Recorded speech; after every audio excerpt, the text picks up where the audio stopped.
Siapa sebenarnya yang mampu mengalahkan narsisis? Jawapannya mungkin mengejutkan, iaitu seorang super empath.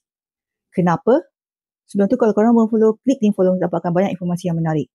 Pertama, super empath ni orang yang pandai mengawal emosi dan pandai rasa emosi. Tapi dia juga sedar pola permainan narsistik ni. Dia tahu bila dia sedang dimanipulasi. Dia nampak corak-corak permainan narsisis. Contoh gaslighting, love bombing, guilt trips. Dan dia tak terperangkap selamanya. Awal-awal dia dah tahu orang tu jenis yang macam mana. Nombor dua, super empath ni dia bukan lemah. Dia penyembuh. Dia pernah sayang terlalu dalam. Tapi bila dia sedar, dia belajar letakkan sepadan dan dia bangkit dengan lebih kuat.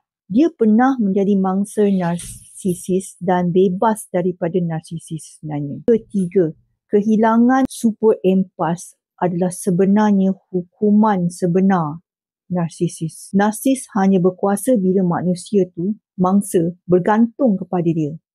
Tapi super empath, bila dia undur dengan diam dan bermaruah, itu yang buat narsis hilang kawalan dan rasa kalah. Super empath tak kalahkan narsis dengan dendam. Dia kalahkan dengan kesedaran, kasih pada diri sendiri, upaya untuk pergi tanpa rasa benci. Dan narsis tu dah hilang dalam ingatan mereka.